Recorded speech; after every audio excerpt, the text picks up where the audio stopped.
Hi traders, welcome to the final video of our 10-part strategy series where I reveal simple yet powerful strategies tailored towards trading the Nasdaq and the micro Nasdaq futures markets.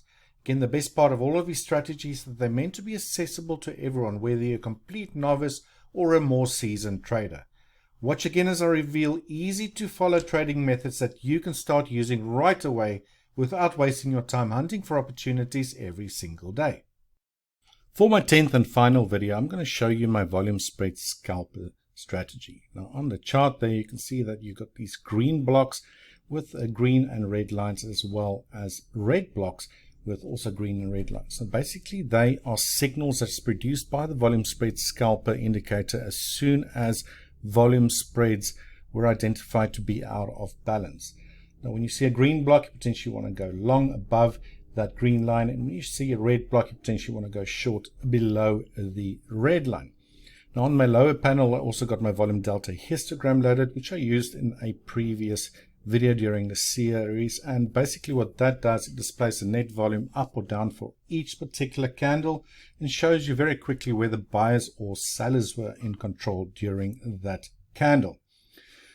Alright, so we can see there was a nice setup there previously prior to the price pumping to the upside. Obviously I didn't take that. I'm going to show you in just a while an actual signal that did occur. And just because these signals also print quite often actually on a 1 minute time frame doesn't necessarily mean that you want to take every single signal. Alright, and for that reason you can see there that there were a few that previously, prior to an actual setup, where we had red candles during an uptrend, but that didn't lead to any downward moves. All right, so just because there's an imbalance in volume spread doesn't mean that I want to take each signal.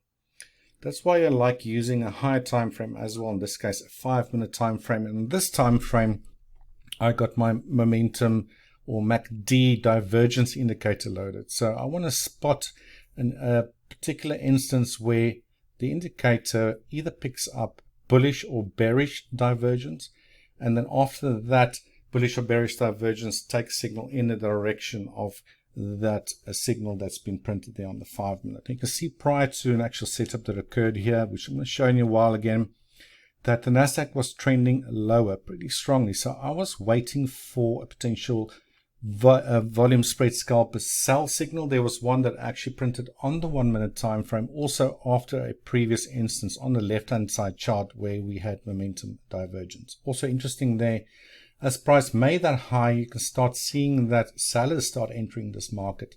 On the very next candle, the one that's actually printing at the moment as I'm speaking, there was a lot of sellers actually entering into the market, as shown by the volume delta histogram.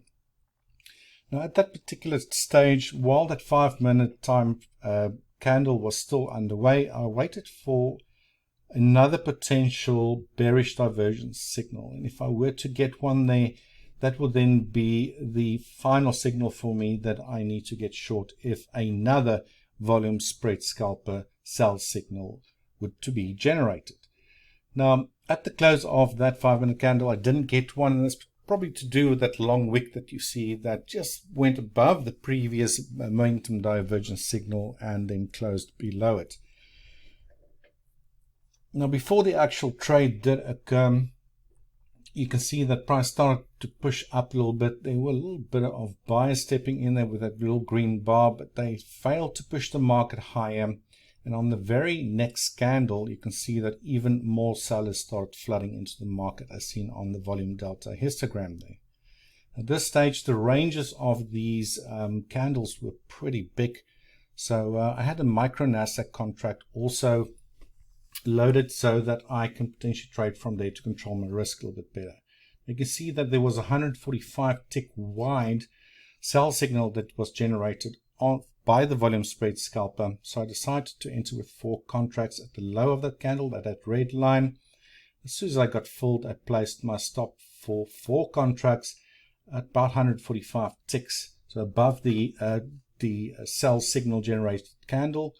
I pulled my first target to a 1-to-1 ratio and my second target to a 1-to-2 ratio, basically trying to attempt to take 2 off at each one of those levels.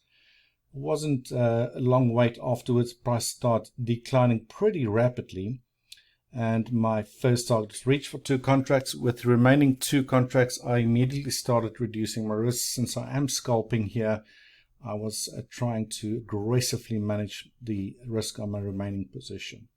And then you can see here the price actually came extremely close to my second target, again for another 2 contracts.